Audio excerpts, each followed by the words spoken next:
Good afternoon. What's your name? Crystal. Hi, Crystal. My name is Carolyn. It's nice to meet you. Yeah.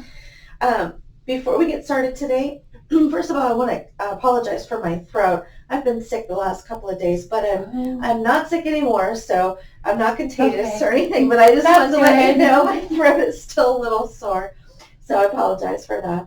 But did you find the office okay today?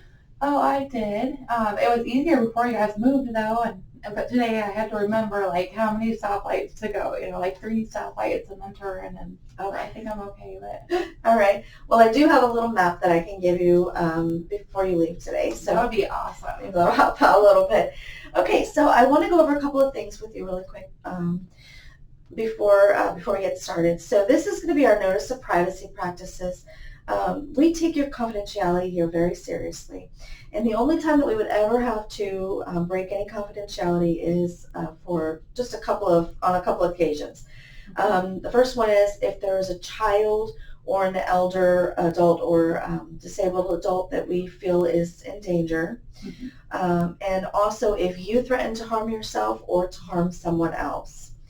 And then the last time that we might have to share some of your information would be if we are subpoenaed for a court case or something like that, or if I need to send any of this information to a supervisor or something like that. So, so I'm going to give this to you. You get to keep that. And then this is our patient's rights and responsibilities. So before you came in today, you were given some paperwork to sign. I do have one other paper that I'm going to give you in just a second, but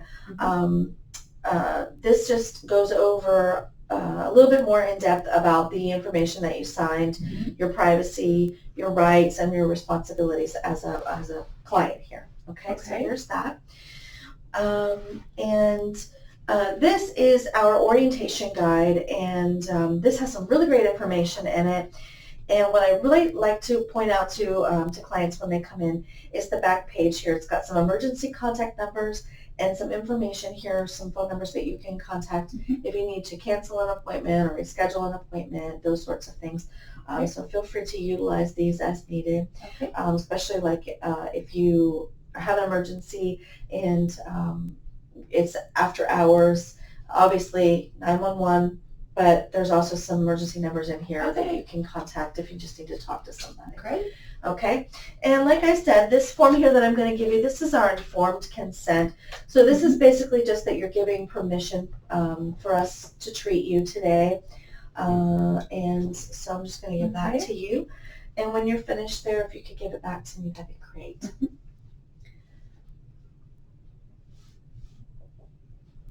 I think this is the same thing that I signed for you before.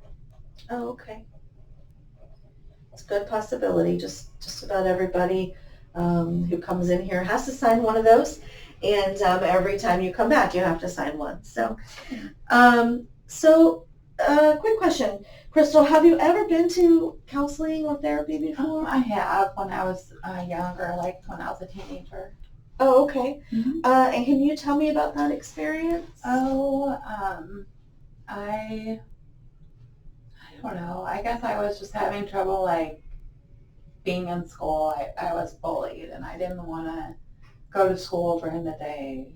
Like, I was skipping, but not really, like, to do fun things or because I didn't want to do the schoolwork. It was just to get away from other people, the kids. So, to avoid going to school. Yeah. I see. Okay. I'd like to share just a little bit with you about how this process is going to work. So I'm going to be working with you as your counselor, and usually our sessions are about 50 minutes.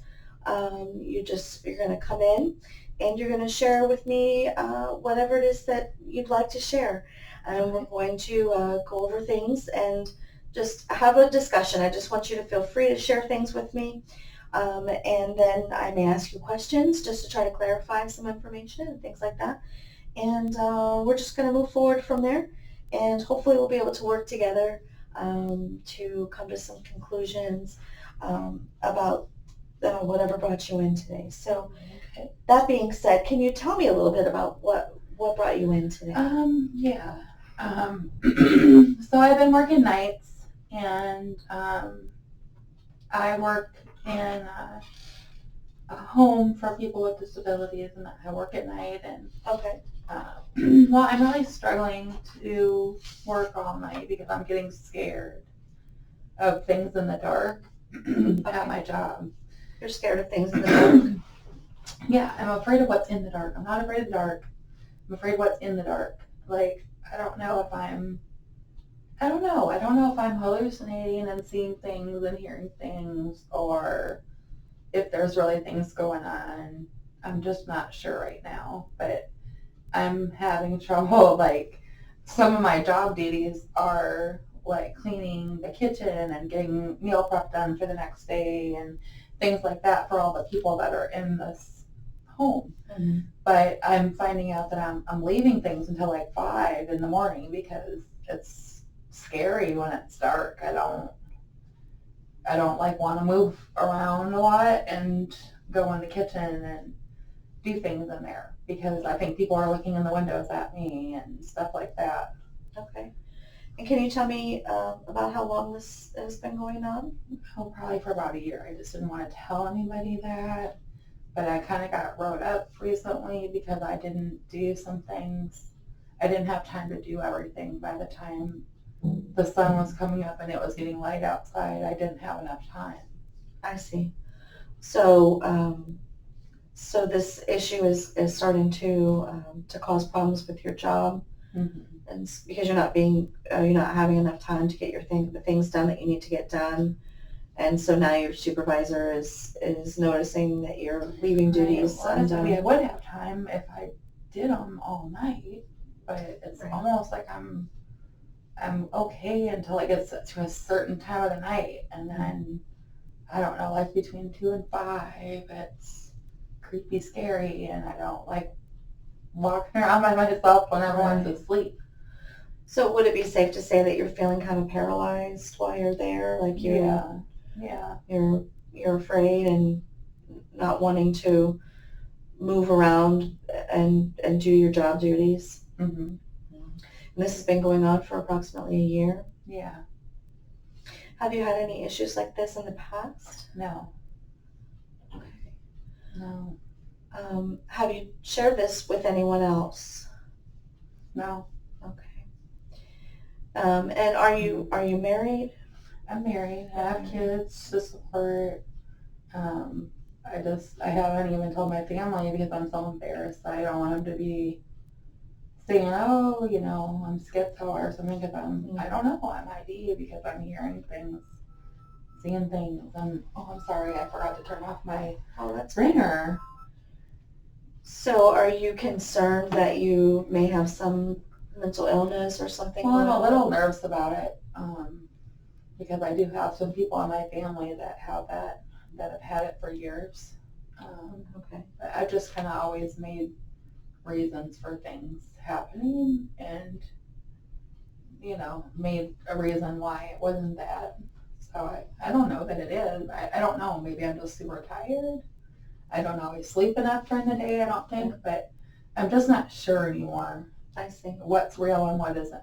So do you feel like by coming to therapy that this is something that you'd like to explore more? Yeah. Okay. Mm-hmm.